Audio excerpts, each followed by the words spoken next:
Bonsoir à tous. À la une de ce journal, la Cour d'appel du Centre confirme le rejet de la demande de mise en liberté provisoire de Maurice Kamto et ses alliés politiques. Décision prise en l'absence de ces détenus et leurs avocats ce jour, durant une journée où une ambiance électrique a été observée dans les principales rues de la capitale Yaoundé, des routes barricadées qui mènent au palais de justice, des interpellations pour attroupement illégal. Nous ferons le point en ouverture de ce journal. Également à suivre dans le journal de 20h, la multiplication des prises d'otages et des exigences de rançon plonge les populations dans la psychose. Malgré les assurances du gouvernement, ces actes se multiplient entre l'Adamawa, l'Ouest, le littoral et le Sud-Ouest. Nous ferons le point dans ce journal avec cette souffrance des populations ex-otages qui racontent leur calvaire et les sévices corporels subis entre les mains des ravisseurs. Nous en parlerons dans le journal de 20h et vous suivrez également comment le trophée de la Coupe du monde de football féminin est à Yaoundé avec l'ambition des Lions indomptables à aller au-delà des huitièmes de finale. Vous les écouterez dans ce journal.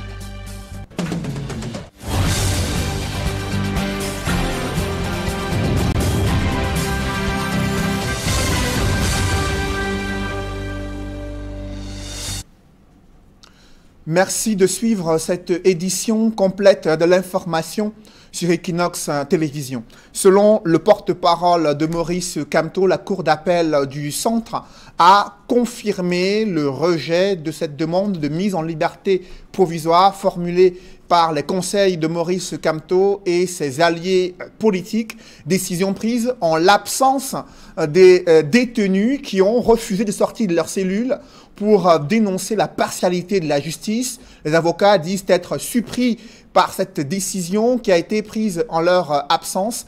Et durant toute la journée à Yaoundé, c'est une ambiance électrique qui a été observée sur les routes qui mènent au palais de justice. Ces routes ont été barricadées. Des sympathisants et militants du MRC ont entonné des chants en faveur de leur leader. Il s'en est suivi quelques échauffourées entre ces manifestants et les forces de l'ordre. Certains ont été interpellés. On fait le point avec Élisée Bogba et Guy Zogo. L'audience en appel de la requête en habeas corpus de Maurice Kamto et de ses co-détenus a tourné au bras de fer entre militants du MRC et forces de l'ordre à Yaoundé. Alors comme on peut s'en apercevoir ce matin ici à l'entrée du palais de justice du centre administratif de Yaoundé, cette place est prise d'assaut par les militants du MRC qui espéraient bien prendre part au procès de Maurice Kamto qui se déroule en effet devant la cour d'appel du centre. Un procès en habeas corpus, une requête introduite par le président du MRC pour obtenir sa remise en liberté provisoire ainsi que celle de l'ensemble de ces militants qui sont incarcérés avec lui depuis plusieurs mois. Alors il se trouve que l'accès du tribunal a été interdit aux militants du MRC qui manifestent ici, qui crient leur colère devant les forces de l'ordre qui ont bouclé le périmètre. Il faut dire que la tension est montée très tôt depuis ce matin et que la circulation se trouve d'ailleurs perturbée et les militants expriment effectivement leur colère ici, comme vous pouvez vous en rendre compte. Pour le MRC, il s'agit d'un scandale supplémentaire dans l'affaire Maurice Kamto. Il se trouve que depuis que cette audience a commencé, le président ou la présidente de la dite cour a décidé que cela se passe à huis clos. Autrement dit, dans un cabinet. Comme on dirait au quartier, le cabinet c'est aussi le WC. Une chambre. Non, la justice au Cameroun, le MRC le sait très bien, la justice au Cameroun, selon la loi, doit être rendue au nom du peuple. La loi fondamentale le dit. La revendication principale formulée est que ce procès soit public. Et il se trouve que le public est arrivé pour assister à l'audience publique. Vous savez très bien, nous sommes pratiquement au même endroit où s'était déroulé le procès de Ernest Wandier. Il était public. Maurice Kamto, on ne peut pas l'accuser, lui et les alliés, d'hostilité contre la patrie. Et le jugement se fait à huis clos. Il faut bien que les Camerounais écoutent les arguments et les contre-arguments des uns et des autres. Et s'il vous plaît, et sans ces avocats. Cela est injuste. Un parallèle est même établi avec l'un des procès les plus retentissants de l'histoire, celui de Jésus-Christ. Il y a 2019 ans, Jésus-Christ fut jugé en public en présence d'un certain Barabbas, bien que la foule était manipulée pour qu'on libère Barabbas par la suite. Mais c'était en public. Comment nous, 2019 ans après, nous n'arrivons pas à juger un homme et les autres accusés de s'unité contre la patrie en public? L'audience est publique selon la loi parce que la justice est rendue au nom du peuple camerounais. Au bout du compte, le MRC explique l'absence de Maurice Kamto et de ses co-accusés au tribunal comme la réponse au refus d'un procès public. Les Camerounais qui sont autour de nous sont des citoyens de tous les partis politiques, n'est-ce pas? Voilà, de tous les sexes, n'est-ce pas? Voilà, il y a aussi des militants du MRC et des sympathisants. Ils sont frappés par cette injustice qui est telle que, bien entendu, ils entendaient eux-mêmes aller à la salle d'audience, elle est grande, c'est de la cour d'appel du centre, assister à l'audience en habeas corpus, mais voilà que maintenant, les magistrats décident autrement, et Kamto n'est pas venu, et les autres hauts cadres ne sont pas arrivés, qu'ils délibèrent donc, tout seul, tout seul. Chauffé à blanc, la foule des militants et sympathisants de Maurice Kamto appelle le gouvernement, notamment le ministre de l'administration territoriale, à s'y prendre autrement qu'avec la crise anglophone. Comme vous avez l'habitude de le dire, l'État était un monstre froid. Mais sachez tout de même que le peuple était un monstre chaud. Donc, ne répétez plus ce qui s'est passé dans les régions anglophones en dissolvant le consortium. S'observant en chien de faïence, les militants et les forces de l'ordre ont maintenu leurs positions respectives durant près de 2 heures avant que le camion de la police doté d'un canon à eau ne vienne disperser les militants et sympathisants du parti de Maurice Kamto. Selon des informations du MRC, 6 manifestants ont été interpellés par la police. La prochaine audience de l'affaire Kamto se tiendra le 23 avril prochain.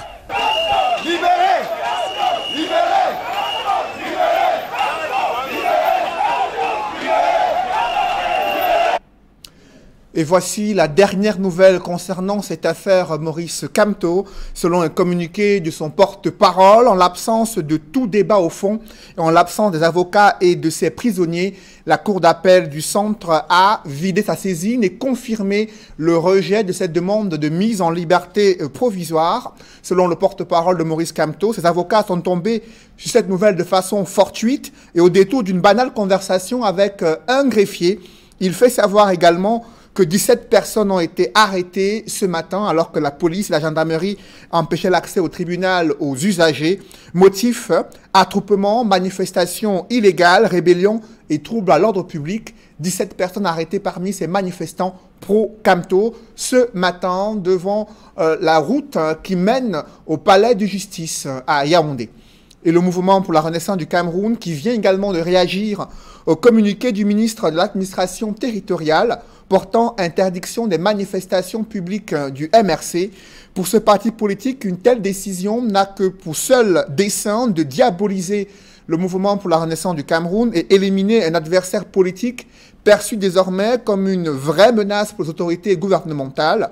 Le MRC estime que le communiqué du ministre viole plusieurs dispositions légales et est une entrave à l'exercice des droits d'un parti politique. Dans un communiqué signé du vice-président du MRC, il exige le retrait de cet acte du ministre et se réserve le droit, le cas échéant, de l'attaquer par tous les moyens de droit, fait savoir le mouvement pour la renaissance du Cameroun. Et toujours dans les couloirs de la justice, il respire enfin l'air de la liberté. Jules Omer Chwenkam passe sa 2e nuit loin d'un tourbillon judiciaire qui a transformé sa vie en un enfer.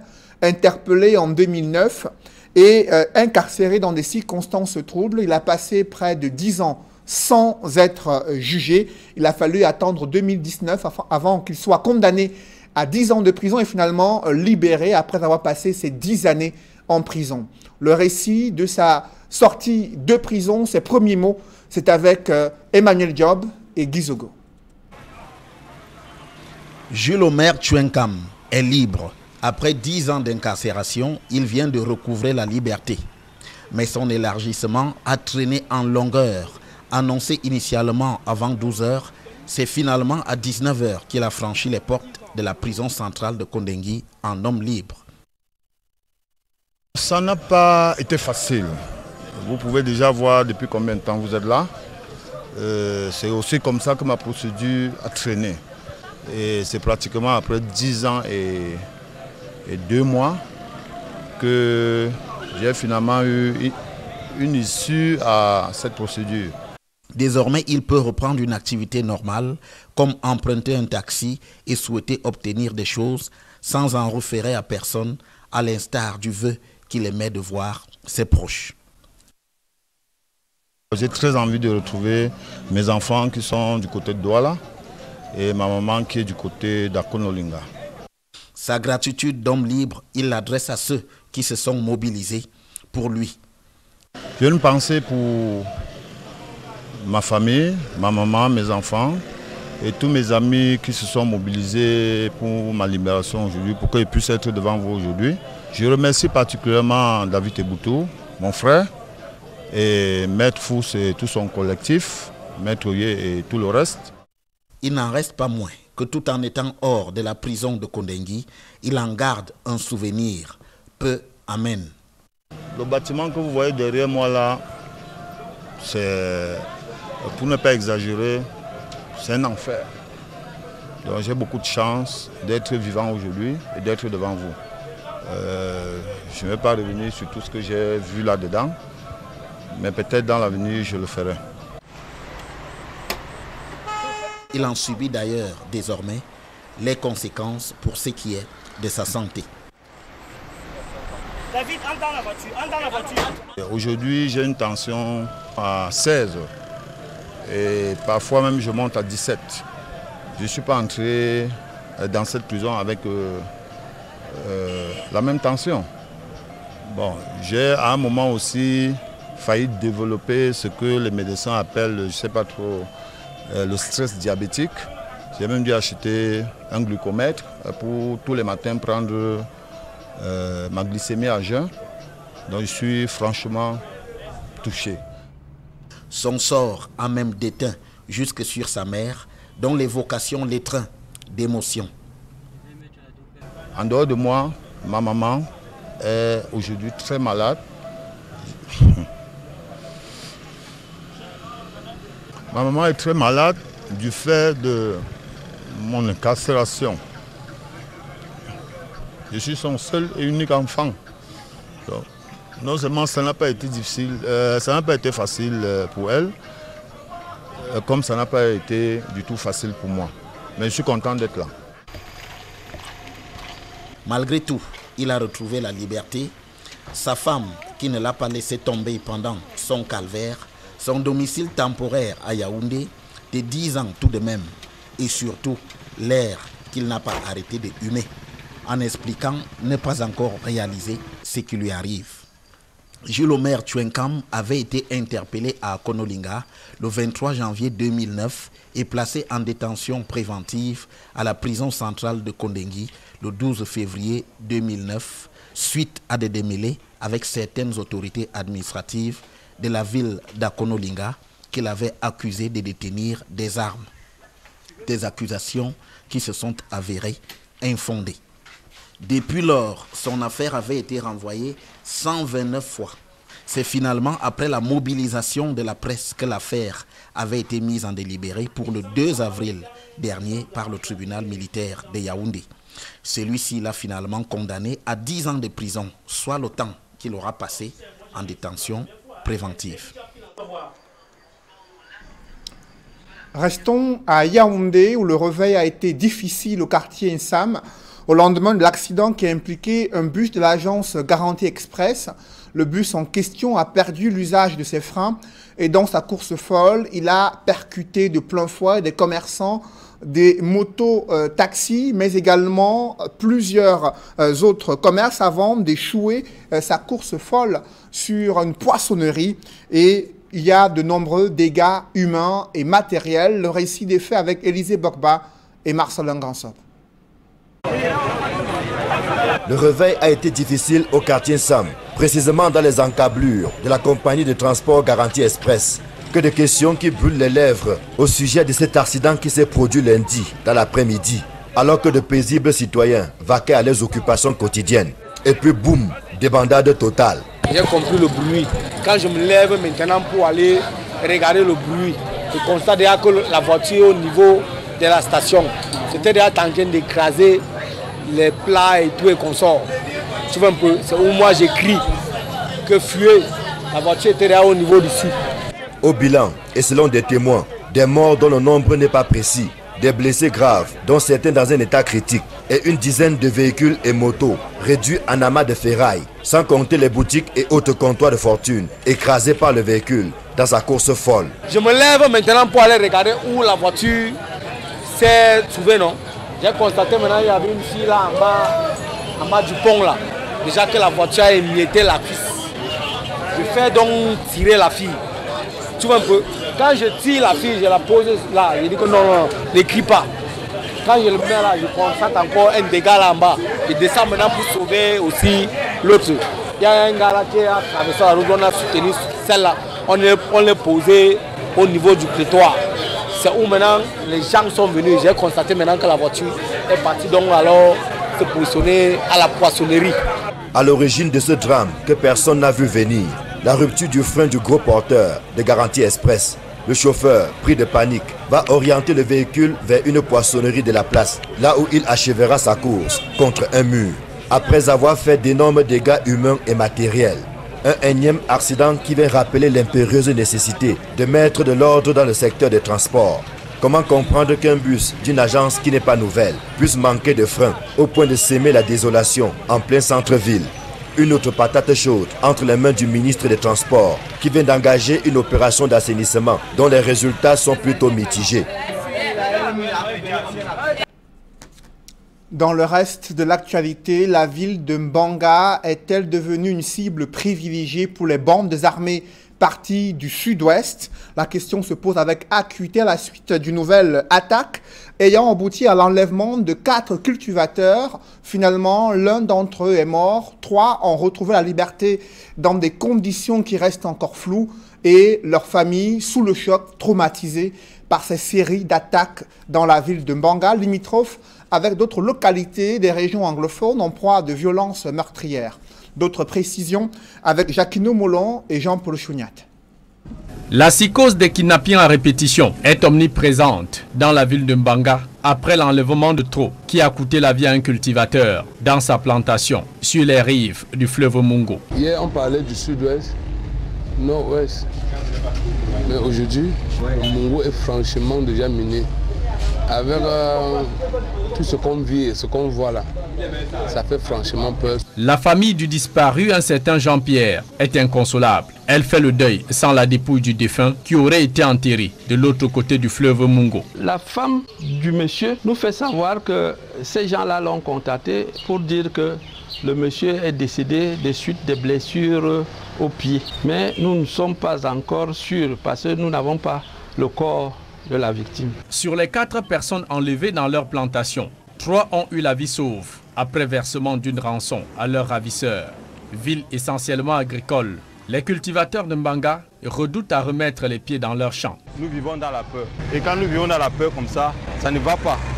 Nous avons pris que l'autorité vraiment fait quelque chose pour nous.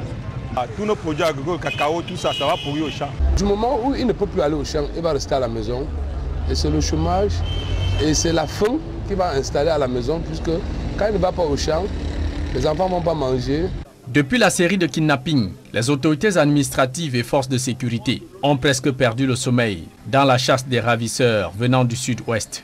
Vivant dans la peur, les populations de Mbanga attendent de la part du gouvernement un renforcement de mesures de sécurité dans la ville. Avant-hier, on a enlevé l'un de mes notables, tout comme Jean-Pierre. Jusqu'à aujourd'hui, nous n'avons pas ces nouvelles. Ainsi, c'est la 4e attaque armée avec kidnapping d'hommes que la ville de Mbanga enregistre depuis le début de l'année 2019. Le gouvernement a-t-il vraiment le contrôle sur la situation sécuritaire dans la région de la Damawa? Là-bas, les populations vivent au rythme de ces kidnappings et enlèvements de leurs enfants. Et cela se passe depuis de nombreuses années après le déploiement des forces spéciales de la gendarmerie. Les autorités locales viennent de brandir la libération d'une demi-dizaine de personnes restées captives durant près de 3 mois. Elles sont traumatisées, ces ex-otages qui racontent leur calvaire et les sévices corporels subis entre les mains de leurs ravisseurs. Ces ex-otages s'expriment dans ce reportage que signe Jean-Blaise Noupayé et Donald Brice Kamgan. Dans un hall de l'hôpital régional de Ngaoundéré, dans la Damawa, 5 ex-otages de groupes armés. Le groupe de 2 femmes et de 3 hommes revient de 2 mois de captivité pour certains et 3 mois pour d'autres. Enlevés en fin d'année 2018 dans l'arrondissement de Ngangha, dans l'Anvina, les ex-captifs ont subi des violences et autres formes de maltraitance de leurs ravisseurs. Leur prise en charge psychologique est prioritaire. Vous savez, ils sont traumatisés psychologiquement, c'est des personnes qui sont traumatisées.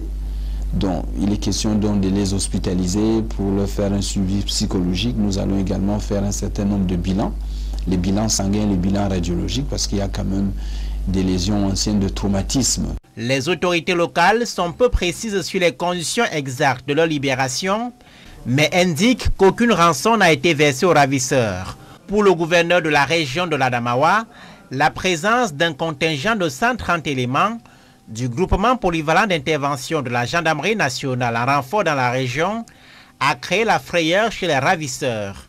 Parce qu'ils étaient aussi sous pression, ces ravisseurs. Le ratissage était intégral, était systématique et sentant qu'ils étaient traqués par tous les moyens par nos forces de défense, ils ont donc, à leur corps défendant, ils ont pu donc laisser nos citoyens. L'Adamawa est sous l'emprise des enlèvements des personnes et des biens avec demande de rançon. La mutation du grand banditisme dans la région, conjuguée à l'instabilité en RCA voisine, sont les éléments explicatifs. Entre 2015 et 2018, la société civile parle de plus de 300 personnes enlevées, 200 libérées pour plus de 2 milliards de francs CFA de rançon versées. Dans l'escale internationale, certains militaires soudanais protègent les manifestants anti-Omar el-Béchir à Khartoum, la capitale du Soudan. Ils manifestent depuis plusieurs jours devant le quartier général de l'armée. Également, des tirs ont été entendus au centre de la présidence. Les manifestants qui appellent cette fois-ci l'armée à les rejoindre afin de pouvoir faire pression sur Omar el-Béchir dans le but de le faire démissionner à la tête de ce pays. On fait le point avec Gladys Sidi. Un peuple, une armée, scandent les manifestants. Ils appellent l'armée à les rejoindre afin de chasser Omar el-Béchir du pouvoir. L'armée va-t-elle choisir la voie de la rue plutôt que celle du pouvoir? Bien déterminés à faire tomber Omar el-Béchir, les protestataires campent devant le quartier général de l'armée depuis plusieurs jours.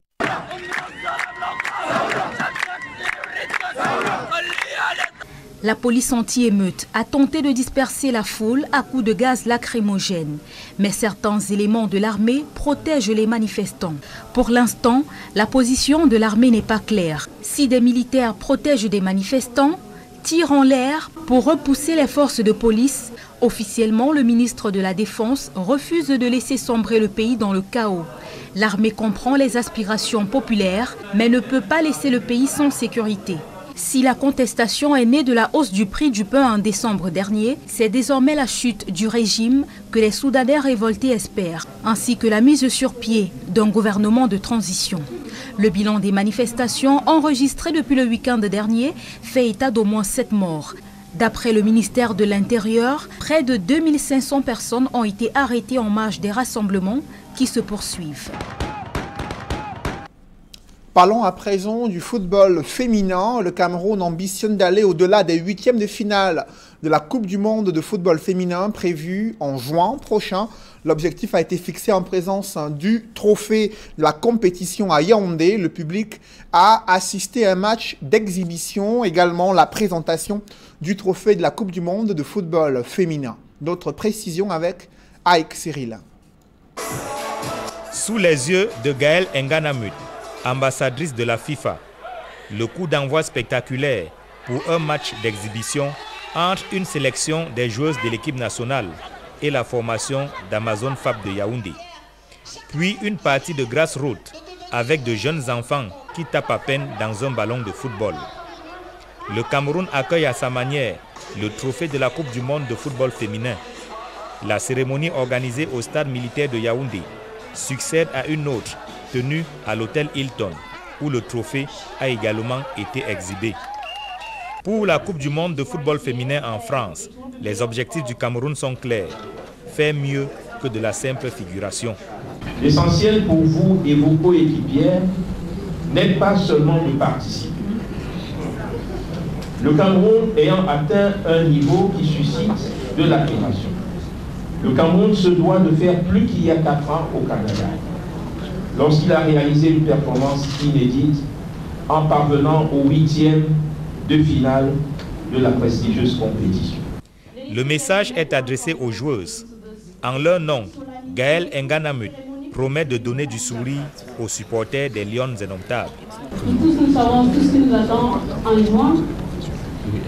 Nous vous promettons de travailler dur, essayer de vous donner le sourire. Vous-même, vous savez que ce n'est pas facile et nous avons aussi besoin de vous pour ce grand chemin. Une bonne prestation, ça passe également par une bonne préparation. La FECAFOOT annonce avoir mis les petits plats dans les grands. Après le tournoi en Chine auquel elle vient de prendre part, l'équipe rentre bientôt à nouveau en stage, avec à la clé un match amical contre l'Espagne. Elles sont bien prêtes, elles sont bien préparées. Nous les avons mis dans les bonnes conditions.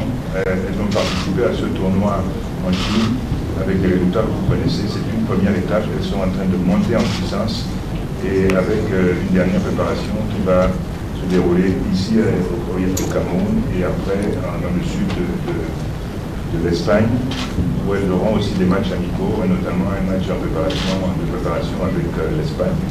La Coupe du monde de football féminin France 2019, c'est du 7 juin au 7 juillet prochain. Le Cameroun est logé dans le groupe E, aux côtés du Canada, des Pays-Bas et de la Nouvelle-Zélande. Un public reportage dans ce journal, l'Institut privé d'enseignement supérieur INSAM ouvre ses portes aux élèves en classe d'examen. Ils bénéficient des travaux pratiques visant à leur faciliter et leur donner les outils afin de pouvoir décrocher le précieux sésame, à savoir le baccalauréat, et s'inscrire lors de la prochaine rentrée académique dans cet institut privé d'enseignement supérieur. Reportage. Ils arrivent par petits groupes au siège de l'IUES INSAM pour prendre part aux Olympiades organisées depuis plusieurs années par les écoles préparatoires scientifiques du Cameroun.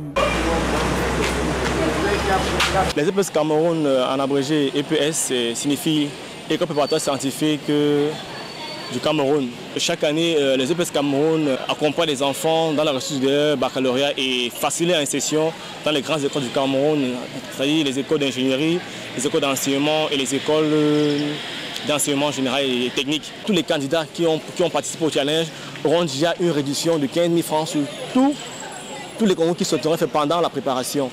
Bien après, maintenant, on va primer les 100 avec le partenaire INSAM.